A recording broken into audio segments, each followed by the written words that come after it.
1월 2일 강아랑이 전해주는 정치권의 뜨거운 말말말 강아랑의 정치랑입니다. 오늘 첫 번째 주제는 재판관 2명 임명 반발입니다. 최상목 권한대행이 여야의 요구를 각각 하나씩 들어주는 일종의 타협 안으로 내놓은 헌법재판관 2명 임명을 두고 여야가 모두 반발하고 나섰습니다.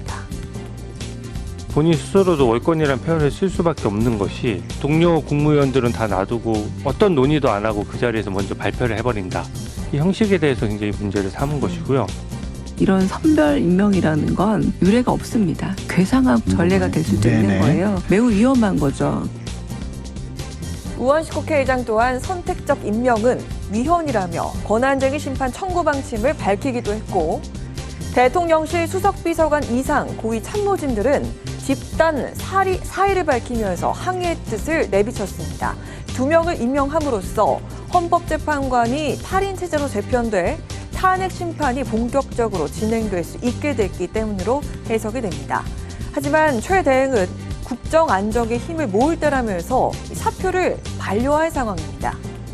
이렇듯 대통령실과 여야 모두의 비판을 받고 있지만 최 대행의 결정이 무엇보다 정치 불확실성을 줄이고 경제 민생 위기를 막기 위한 고육책이었다는 해석도 나옵니다.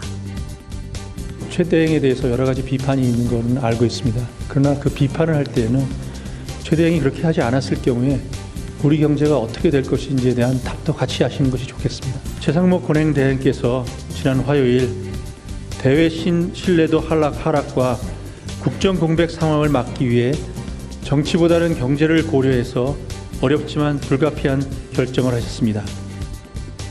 국회의장과 여야 대표가 여야정 국정협의체를 조속히 가동하기로 합의한 만큼 정치권이 헌재 구성을 둘러싼 논란을 접고 원만한 접점을 찾아 전국 안정의 해법을 찾을 수 있길 바라봅니다.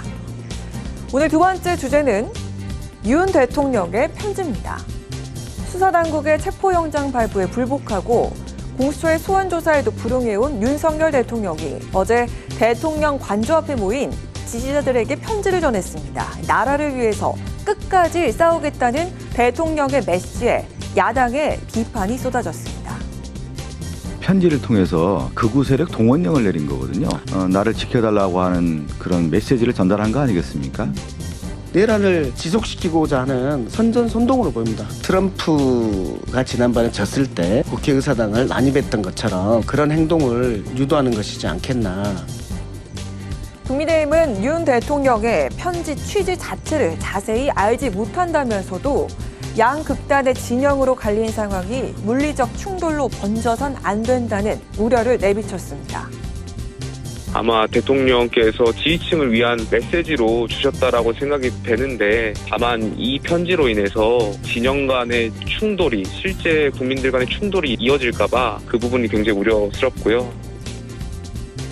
그런가 하면 최근 차기 대권 도전 의사를 밝혔던 이준석 개혁신당 의원은 윤 대통령을 향해 정치적 금치산자라는 표현까지 써가며 즉각 하야를 촉구하기도 했습니다. 탄핵 심판이 진행 중인 엄중한 상황 속 전해진 대통령의 편지.